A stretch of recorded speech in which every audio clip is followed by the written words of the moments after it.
선량 한도는 외부 피폭과 내부 피폭을 합한 선량을 기준으로 정의됩니다. 외부 피폭의 경우 방사선 측정기 또는 개인 선량기로 측정이 가능하지만 내부 피폭은 직접 측정이 어렵습니다. 그래서 미리 핵종별로 섭취 시 선량 한도에 이르는 농도를 계산한 값이 연간 섭취 한도입니다. 이 계산을 위한 선량 한도는 20mSib입니다. 5년간 100mS라는 선량 한도를 연 단위로 환산한 값입니다. 이와 같이 계산을 위해 적용되는 선량 한도는 편의상 항상 20mS가 적용됩니다. 아래 표가 방사선, 방호 등에 관한 기준에 제시된 연간 섭취 한도입니다. 적용 방법은 방사성 물질의 종류를 알 수 있는 경우 표에서 찾으면 됩니다. 예를 들어 삼중수소가 포함된 물을 섭취할 경우 1 곱하기 10의 9승베크렐, 즉 1기가베크렐입니다.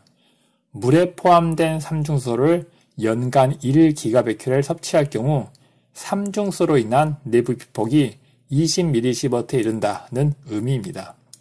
1기가베크렐의 절반인 0.5기가베크렐을 섭취한다면 20mS의 절반인 10mS가 피폭량이 됩니다.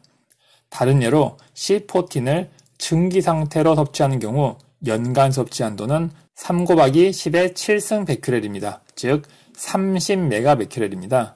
이처럼 방사성 물질의 종류를 알 수 있고 단일 방사성 핵종에 노출된 경우에는 이렇게 표에서 해당하는 연간 섭취 한도를 찾은 후에 선량 한도에 대한 비율로 계산하면 됩니다.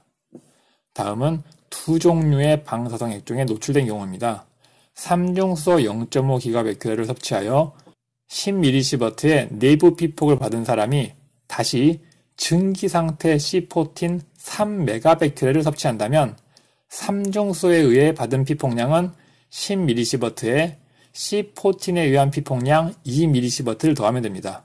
이 경우 총 피폭량은 12mS입니다. 혹 두 종류 이상의 방사성 물질에 노출된 경우 이렇게 계속 더해가면 됩니다. 연간 섭취 한도는 실질적인 현장 적용을 위해 만들어진 계산값이기 때문에 계산이 매우 쉽습니다.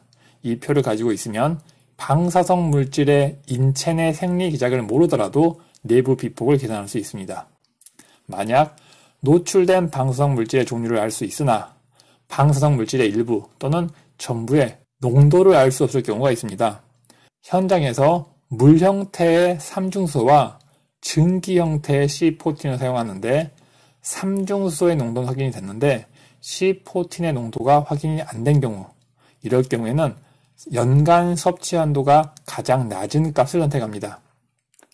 연간 섭취 한도가 낮은 핵종은 조금만 섭취해도 내부 피폭이 20mS에 이른다는 의미이므로 유해성이 크다는 의미입니다.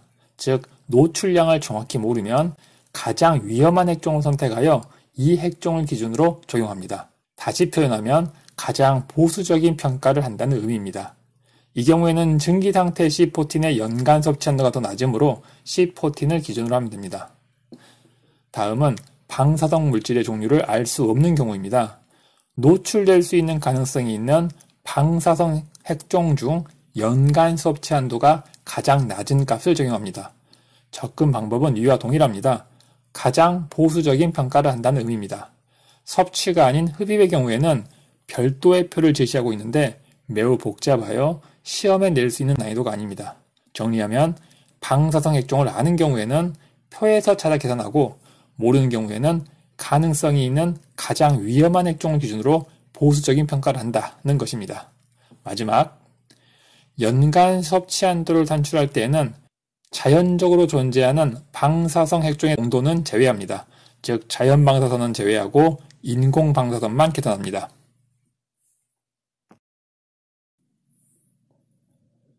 연간 섭취 한도를 알고 있다 하더라도 현장에서 연간 섭취 한도를 이용하여 방사선 작업 종사자가 섭취한 방사성 물질의 양을 계산하는 것은 매우 어렵습니다. 그래서 더욱 쉬운 기준으로 제한된 것이 유도 공기 중 농도입니다. 내부 피폭은 방사성 물질이 포함된 공기를 호흡하는 과정에서 이루어진다는 것에 착안하여 방사선 작업 종사자가 1년 동안 흡입할 경우 방사능 섭취량이 연간 섭취 한도에 이를 공기 중 농도를 미리 계산합니다. 이 경우 관리자는 공기 중의 방사능 농도를 관리함으로써 방사선 작업 종사자의 내부 비폭량을 관리할 수 있습니다. 예를 들면 내가 관리하는 작업장에서 C14을 증기 형태로 사용하는 경우 증기 상태의 C14의 유도 공기 중 농도는 1 곱하기 10의 4승 베큐렐 per 미터 3승, 즉 10kg 베큐렐 per 미터 3승이므로 나는 작업장에서 C14 농도를 10kg 베큐렐 per 미터 3승으로 관리하면 종사자들의 내부 비폭량은 20mSv가 됩니다. 이를 더 낮게 관리하고 싶어 유도 공기 중 농도 10kg 베큐렐 per 미터 3승의 절반인 5kg 베큐렐 per 미터 3승으로 관리한다면 종사자들의 내부 피폭 산량도 절반인 10mSv로 줄어들 것입니다. 즉, 유도 공기 중 농도는 방사선 작업 종사자가 1년 동안 흡입할 경우 방사능 섭취량이 연간 섭취 한도에 이를 것으로 보이는 공기 중의 농도라고 정의되어 있지만 연간 섭취 한도 역시 20mSv를 기준으로 계산되었으므로 유도 공기 중 농도도 계산 방법은 연간 섭취 한도처럼 비율로 계산하면 됩니다. 방사성 물질이 2종 이상 사용된 경우, 핵종의 종류나 수량이 불분명한 경우, 이런 경우 적용 방법은 연간 섭취 한도 계산 시 적용하는 방법과 정확히 똑같습니다.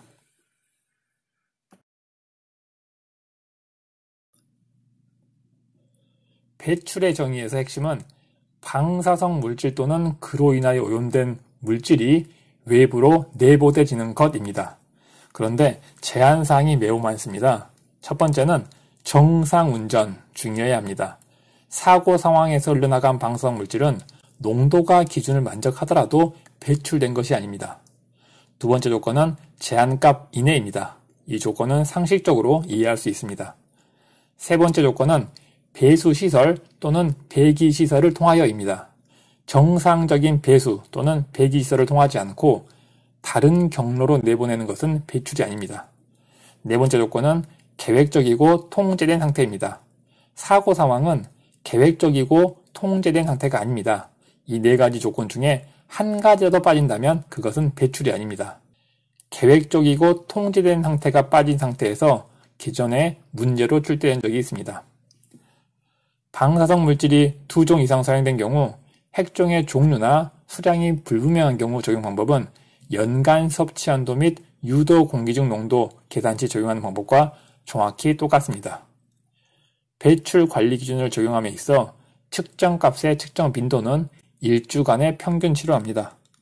부득이한 경우 3개월간의 평균치로 가름할 수 있습니다.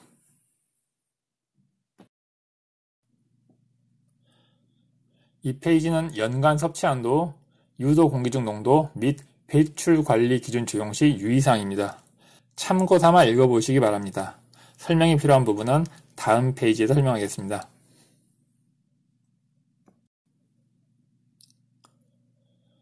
연간 섭취 한도를 정한 표에서 FMS라는 표현은 입자상 방사성 동위원소가 흡입에 의해 호흡기로 들어온 후 혈액으로 얼마나 빨리 흡수되는지 나타내는 것입니다.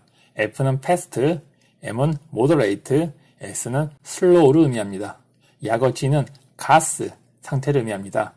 이러한 분류는 ICRP 66에서 제한된 것이며 이전 제한인 ICRP 30의 DWY와 동일합니다.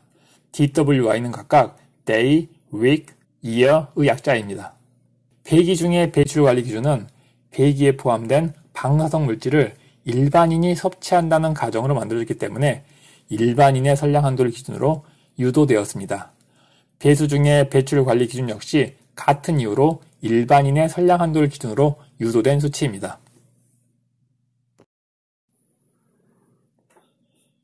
배기 중 배출 관리 기준은 배기 중 포함된 방사성 동위원소가 입자상 물질, 즉 작은 먼지 형태로 가정되어 계산됩니다.